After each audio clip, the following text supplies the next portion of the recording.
नमस्कार। एक समय था जब ये लोग सोचा करते थे कि संडे के दिन शहर में खबरों का फ्लो नहीं होता। संडे को सरकारी विभागों में अवकाश होता है और खबरों का अपना अभाव होता है। लेकिन अब ऐसा लगने लगा है कि संडे के दिन ही शहर में खबरों का एक अपना फ्लो होता है। चिंतन में जाने से पहले एक नजर अब तक की खास खबरों पर। हेडलाइंस। इंदौर गेट के ऑटो पार्ट्स के 3 मंजिला शोरूम में रात 2 बजे लगी भीषण आग। 1.5 दर्जन फायर फाइटरों ने घंटों मशक्कत से पाया काबू। इंजन ऑयल, टायर ट्यूब और ऑटो पार्ट्स के करोड़ों का नुकसान। सिंहस्थ क्षेत्र से 2016 के बाद से बसी कॉलोनियों को हटाने की प्रशासनिक मुहिम के खिलाफ कांग्रेस के बैनर तले बड़ा प्रदर्शन। कलेक्ट्रेट में वाहन रैली के रूप में पहुंचे सैकड़ों लोगों ने खुलकर की नारेबाजी। नूरी खान 4 अक्टूबर को करेंगे आंदोलन।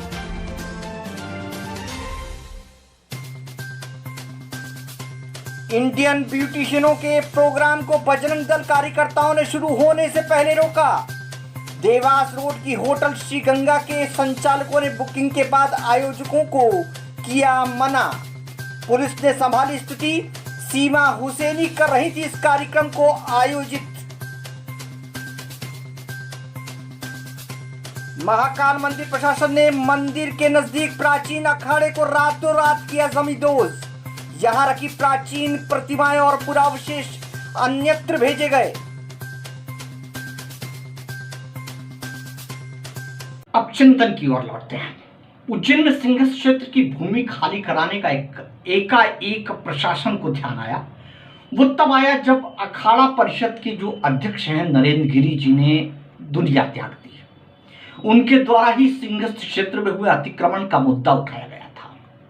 प्रशासन कह रहा है कि 2016 के बाद से सिंहस्थ क्षेत्र की जमीनों को खाली कराया जाएगा। इसके लिए लगभग 4-5 कॉलोनियों के रहवासियों को नोटिस दे दिए गए हैं। अब सवाल यह उठता है कि तत्कालीन रजिस्ट्रार से लेकर अब तक जो भी रजिस्ट्रार आए हैं, जो रजिस्ट्री करते हैं मकानों की, जिन्होंने मकानों की रजिस्ट्री की है सिंहस्थ क्षेत्र में, कलेक्टर के दिशा निर्देशों के बावजूद उन पर कार्रवाई क्यों नहीं की जा रही है। यानी कि जिन लोगों ने अपने जीवन भर की कमाई कॉलोनाइजरों को थमा दी, वो फिर से ठगाए जाएं। प्रशासन कह रहा है कि हम कॉलोनाइजरों पर कार्रवाई करेंगे या उनसे उन जो हितग्राही हैं उनकी राशि वापस दिलवाएंगे। ऐसा सुनने में आया है। लेकिन मैं कलेक्टर आशीष सिंह जी से यह पूछना चाहता हूं कि आप किनसे पैसा दिलवाओगे जी? वो पूंजीपति जो अपने आलीशान बंगलों में रहते हैं या जो एसी कारों में घूमकर आला अफसरों या मंत्री संतरियों से अपने संबंधों का हवाला देकर सीना चौड़ा करके घूम रहे हैं? यदि इतना दम है तो पहले आप 2-4 कॉलोनाइजरों पर तो कार्रवाई करके दिखाएं। छुटभइये लोगों पर तो कार्रवाई बहुत हो गई। जो लोग जेल में हैं उनके घरों को तोड़ देना, फोर्स लगाकर लोगों को डरा देना, लेकिन असली दोषियों को पहले आप जेल की सलाखों के पीछे पहुंचाए तो बात बनेगी। आज बैठे बिठाए प्रशासन ने सत्ता पक्ष के खिलाफ विपक्ष को बोलने का अवसर दे ही दिया। पहले जब सिंहस्थ क्षेत्र में कॉलोनियां कटती रही तब प्रशासन सोता रहा। अब जब एक संत ने देह त्याग दी तो आप हड़बड़ाकर जाग गए। 2021 चल रहा है। यही शहर 2028 में सिंहस्थ मनाएगा। तब उज्जैन में जगह की आवश्यकता पड़ेगी। ये बात मीडिया प्रमुख रूप से उठाता रहा है समय समय पर। लेकिन प्रशासन का सारा ध्यान तो जैसे महाकाल मंदिर क्षेत्र के आसपास विकास के अलावा कहीं जाता ही नहीं। स्मार्ट सिटी प्रोजेक्ट को लेकर न जाने कितने सीईओ आए और आकर चले गए, लेकिन शहर खुदा का खुदा पड़ा रहा। बरसों स्मार्ट नहीं हो सका। शहर में प्रशासन के पास सिर्फ एक ही काम रह गया है, इसको तोड़ दो, उसे हटा दो। पूरा महाकाल क्षेत्र ऐसा लग रहा है चारों तरफ से भूचाल आ गया है। अब आप ले देके सिंहस्थ क्षेत्र की कॉलोनियों को हटाने की बात कर रहे हैं, हटाइए, लेकिन पहले वे कॉलोनाइजर गायब कीजिए जो पैसे के दम पर उछाल मार रहे हैं। आज कांग्रेस के बटुक शंकर जोशी ने एक बात प्रमुखता से उठाई कि क्या आप उन कॉलोनाइजरों पर कार्रवाई कर सकते हैं जो सत्ता पक्ष से जुड़े हुए हैं। जो कार्रवाई करना है आप निष्पक्षता से कीजिए तो बात बनेगी। अब दूसरी बात करते हैं कि प्रशासन सिंघस क्षेत्र के पड़ाव स्थलों की जमीनों को अखाड़ों के जिम्मेदार संतों को देने जा रहा है। प्लान तो बहुत अच्छा है।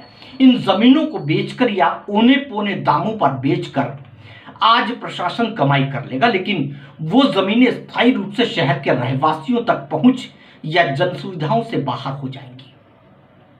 2 महीने के सिंघस के पीछे जीवन पर्यंत हम जमीनों से हाथ धो बैठेंगे। दूसरी सबसे महत्वपूर्ण बात यह कि जिन अखाड़ों को आपने जमीनें स्थायी रूप से दे दी हैं, उन जमीनों पर क्या हो रहा है आपने जाकर देखा है क्या?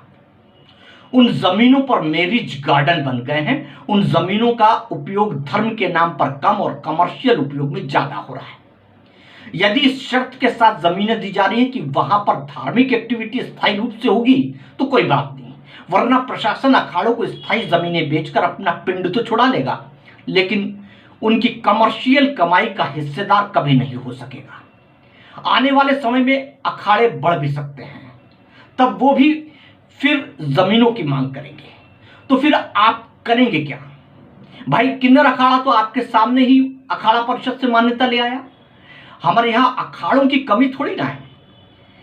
ऐसा नहीं है कि कोई भी अखाड़ा सक्षम नहीं है, सारे अखाड़े धनबल से सबसे सक्षम हैं, लेकिन उन्हें जमीनें स्थायी रूप से देना या उनसे लाभ कमा करके आज पिंड छुड़ा लेना, यह बात कुछ हजम नहीं होती। खैर, अगले विषय पर आते हैं। आज आपने एक बड़े हिंदी दैनिक में एक स्टिंग ऑपरेशन देखा होगा। उस अखबार के रिपोर्टर ने स्पा सेंटरों पर रिपोर्ट प्रकाशित की है। उसमें वहां काम करने वाली युवतियों और महिलाओं ने कहा कि सर, मसाज के 1000 रुपए और बॉडी टू बॉडी मसाज के 2000 रुपए और फुल सर्विस के 3000 रुपए। फुल सर्विस आप अंदाजा लगा सकते हैं। इस बात का अंदाजा आपको हो ही गया होगा कि कुछ स्पा सेंटर बनाम इन चकला घरों पर प्रशासन का कोई अंकुश नहीं रहा। जहां माधवनगर पुलिस को कार्रवाई करने का मौका मिला, वहां ऐसा ही मकाश्रे जैसे लोगों ने अपना सामंजस्य बैठाकर पूरा मामला ही उलट कर रख दिया। मकाश्रे ने उस स्पा सेंटर के लुटेरे सरगना संचालक जो मोहित है और उसके साथ जो लुटेरे गुंडे थे, उन्हें छूट देकर यह जता दिया कि उज्जैन पुलिस का ध्यान अब कानून व्यवस्था में कम सोर्स ऑफ इनकम की तरफ ज्यादा हो गया है। ऐसे कई उदाहरण हमारे पास हैं जिनसे यह जाहिर होता है कि मकाश्रे जैसे पुलिसकर्मी अपने फायदे के लिए कैसे प्रकरणों के साथ में खिलवाड़ कर रहे हैं। मकाश्रे को श्रेय भले ही पुलिस कंट्रोल रूम से मिलता रहा हो, लेकिन अब तो यह तय हो गया कि पुलिस का कंट्रोल किस रूप में और किस पर हो रहा है। खैर, अगले अंक में आपसे फिर मुलाकात होगी। तब तक आप अपनी सेहत का ख्याल जरूर रखें, क्योंकि कोरोना 0 फिगर जरूर दिखा रहा है, लेकिन जब भी वो आपके फिगर में आएगा तो फिर मुश्किल बड़ी हो जाएगी। इधर डेंगू मच्छर भी टेररिस्ट हो गया है और इन टेररिस्टों का पनाहगार खुद नगर निगम हो गया है, क्योंकि शहर में गंदगी से स्मार्ट सिटी से हटती नहीं है। मच्छरों से बचकर रहिए और मेरे अगले अंक का आप इंतजार जरूर कीजिएगा। नमस्कार।